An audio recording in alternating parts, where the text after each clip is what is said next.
तर नमस्कार मंडळींनो, स्वागत असं तुमचं आणखीन एका नवीन व्हिडिओत। आज होतो रविवार आणि माझी होती हक्काची सुट्टी। आणि रविवार म्हटलो काय तुमच्या आमच्यासारख्या कोकणी माणसाच्या मनात येता तो फक्त एकच विचार, तो म्हणजे माशाचा सार आणि भाजलेले मासे।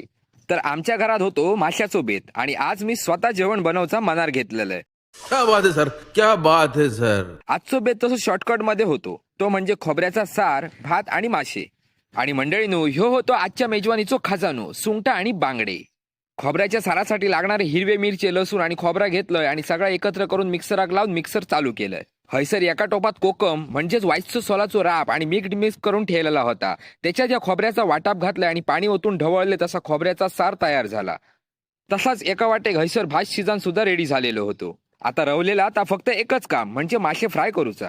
गॅस पेटवून त्याच्यावर तवो गरम करत ठेवलंय आणि हयसर येऊन बघले तर माशांच्या वॉशिंगचा काम चालू होता। मंडळींनो, जितक्या वेळा मासे पाण्यात तुम्ही धुवून काढतालाय तितकेच ते मस्त लागतात, कारण त्यांना वास तर अजिबात येणार नाही। आणि हे बघा, मस्तपैकी सुंगटा आणि बांगडे आवशीन धुवून घेतले तसा त्यांना मीठ लावून ठेवला। तवसर मी हयसर गरम झालेल्या तव्यावर तेल वतलंय आणि तेल गरम झाला तसा आवशीन बऱ्यापैकी माशांका मसाल्यात लोळवून लोळवून एक एक करून पहिली सुंगटा तव्यात सोडल्या आणि त्याच्यानंतर जो काय आवाज येत होतो, आ हा हा हा हा,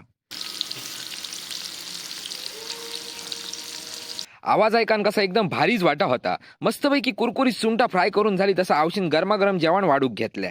सार, भात आणि तव्यावरचे गरमागरम मासे बघून तर माझा मन तृप्तच झालेला।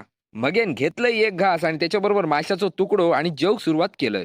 तुम्ही सुद्धा घराकडे अशी मेजवानी बनाया आणि बघा कशी काय मजा येतात ती। चला तर भेटूया आता पुढच्या व्हिडिओत।